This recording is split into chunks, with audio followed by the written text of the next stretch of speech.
ኢትዮጵያን ዛሬ እኮ ባቢሎን አድርገናታል። ባቢሎን ማለት ምን ማለት ነው? ድብልቅልቅ ማለት ነው። የቃሉ ትርጉም ባቢሎን ማለት ራሱ ምንድን ነው? ድብልቅልቅ ነው። አሁን ድብልቅልቁ አልወጣም እንዴ? ድብልቅልቅ ነው። ምንም ነው። በቋንቋ እንደማመጥ፣ በዘራ እንደማመጥ፣ በምንም ድብልቅልቃችን ወጥቷል። የላይኛው የታችኛውን አይሰማ፣ የታችኛው የላይኛውን አይሰማ። ወደ ጎንም መደማመጥ የለም፣ ወደ ላይ መደማመጥ የለም፣ ወደ ታችን መደማመጥ የለም። ልቡንም የሚሰማ የለም፣ ትልቁንም የሚሰማ የለም፣ ታናሹንም የሚሰማ የለም። ምክርም አይሰማም፣ ጩኸትም አይሰማም። አቤት ተብሎ የሚሰማ የለም፣ ተጠርቶም የሚሰማ የለም። ድብልቅልቅ ነው። አንዲት ሴትዮ አለች ነው የተባለው።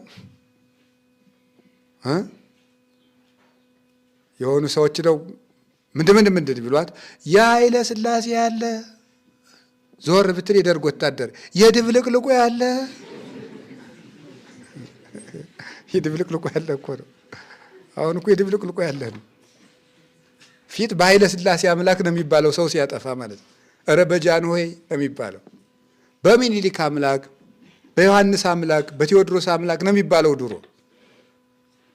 ኋላ ከተባለ ሰውም ቆም ነው የሚባለው።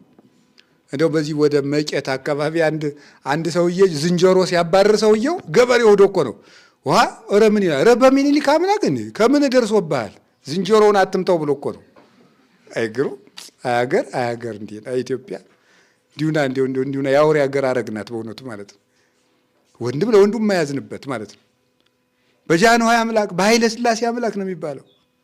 በኃይለ ሥላሴ አምላክ አሁንና የድብልቅልቁ ያለን አሁን ባቢሎን ኢትዮጵያን ባቢሎን እያረግናት ነው። እግዚአብሔር ኢየሩሳሌም ወንድም የእግዚአብሔር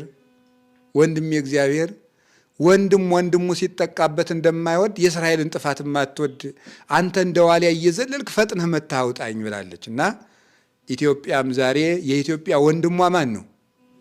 እግዚአብሔር ነው። የኢትዮጵያ አባቷ ማን ነው? እግዚአብሔር። የኢትዮጵያ ረዳቷ፣ ዳኛዋ፣ መስፍኗ፣ ጋሻዋ፣ ሞገሷ፣ ኃይሏ እግዚአብሔር ነው። ኢትዮጵያ እጆቿን ወዴት ትዘረጋለች ነው የተባለ? ወዴት ነው? ወደ እግዚአብሔር ነው።